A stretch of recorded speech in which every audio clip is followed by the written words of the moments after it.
Richard Berry, bonjour. Bonjour. Richard Berry, j'aimerais que l'on axe un petit peu cette interview sur votre côté de chanteur plutôt que sur votre carrière d'acteur, car apparemment vous êtes un des rares acteurs à avoir pleinement réussi dans la chanson. Est-ce que d'abord vous en êtes conscient? Vous savez, je ne crois pas qu'on puisse dire de toute façon, quelle que soit la carrière qu'on fait, qu'on a pleinement réussi quelque part. Moi, je pense que une carrière, ça se fait sur plusieurs années. C'est pas parce qu'on a réussi sur une trentaine de films, si on en a réussi 3 ou 4, ou si on a réussi 1 ou 2 chansons, ça ne veut pas dire grand-chose à un moment donné qu'on a pleinement réussi. Je pense qu'on est toujours en mouvement, je pense qu'on cherche toujours. Alors, je ne peux pas dire que j'ai conscience d'avoir réussi, je crois que j'essaie de faire des choses le mieux que je peux et de les faire en profondeur, quoi, en m'amusant, mais de les faire sérieusement. Alors, je peux dire en tout cas que si j'ai pas pleinement réussi, en tous les cas, j'essaie de m'y donner pleinement, oui. Parlons de vos débuts de la chanson. Je crois que c'est sur le tournage d'Une chambre en ville que s'est produit véritablement le déclic. Oui, c'est parce que j'étais très heureux de faire un film musical. J'étais très heureux de tourner avec Demi. J'étais très heureux de chanter, de faire de la musique de Colombier. Et puis, je sais pas, la frustration a été telle quand je me suis retrouvé sur le plateau de m'entendre avec une autre voix, plutôt quand je me suis retrouvé dans la salle, que j'ai eu vraiment tout à fait envie à un moment donné de chanter moi-même. Et Colombier m'y a énormément encouragé, ce qui a fait que j'ai passé le pas, quoi. Quelle différence avez-vous trouvé entre le cinéma et la chanson? Oh bah, ça n'a aucun rapport de toute façon. Ce qu'il y a de purement et simplement différent entre le cinéma et la chanson, c'est que dans la chanson on s'exprime directement. Celui qui parle, c'est celui qui chante. Tandis que dans le cinéma déjà, en dehors du fait que c'est de l'image, que c'est de la fiction, etc., etc., et puis qu'on joue des personnages, la différence, c'est qu'on n'a pas d'intermédiaire, quoi. On est ce qu'on dit.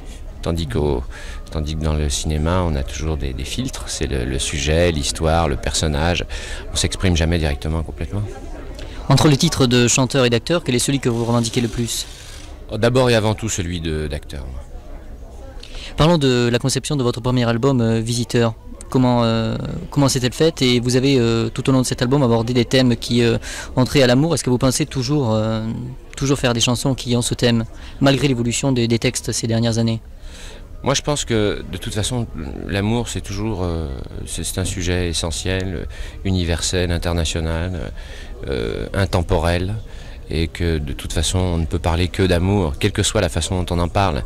Même si on parle de la guerre, des problèmes, de tout ce qu'on veut, on parle d'amour. Alors, qu'on parle de l'amour avec ou de l'amour sans, qu'on parle des soucis ou du bonheur, c'est toujours d'amour dont il s'agit.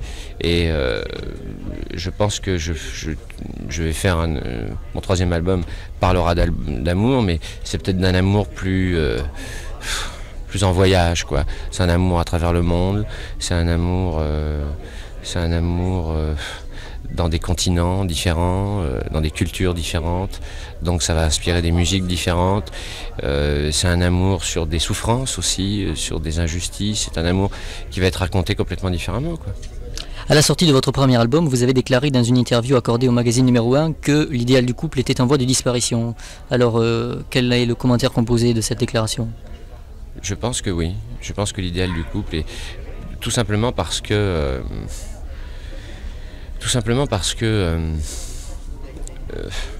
le couple, jusqu'à ces dernières années, se vivait beaucoup sur des compromis et sur, à la base, des structures de société basées quand même sur un manque de liberté. Je crois que l'éclatement du couple vient d'abord essentiellement de la grande liberté aujourd'hui d'expression des gens.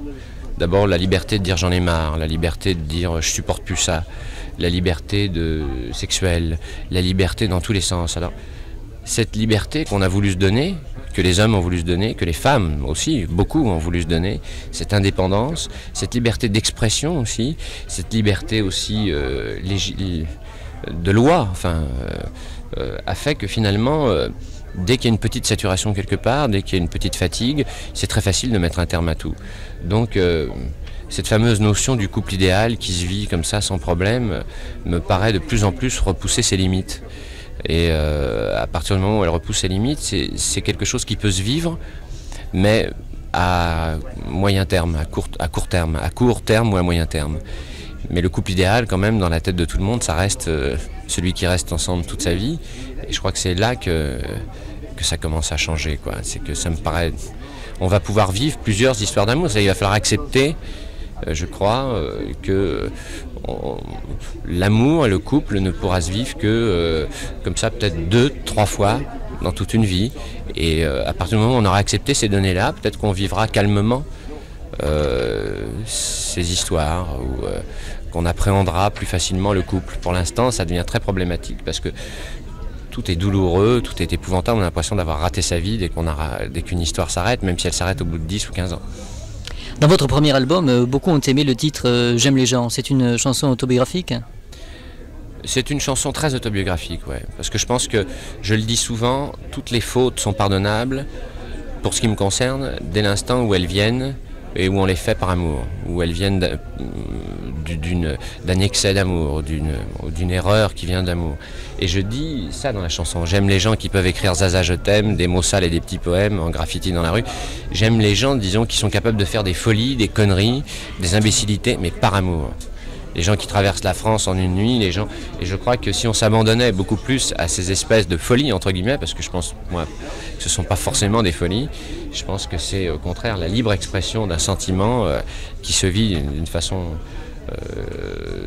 comme ça éclatée.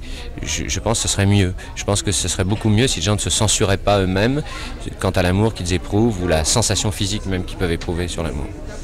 Toujours dans l'ordre chronologique, parlons du deuxième album. Pourquoi la collaboration Charlie Couture et comment est-elle née?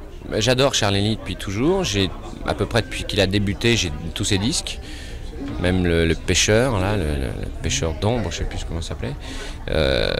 Et j'avais très envie de travailler avec lui parce que je sentais que ses textes me racontaient aussi, enfin je sais pas.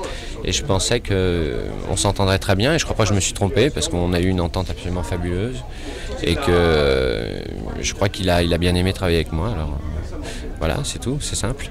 Est-ce que vous pensez dans l'avenir faire de la scène? Car je crois que jusque-là, vous avez un petit peu négligé cet aspect des choses.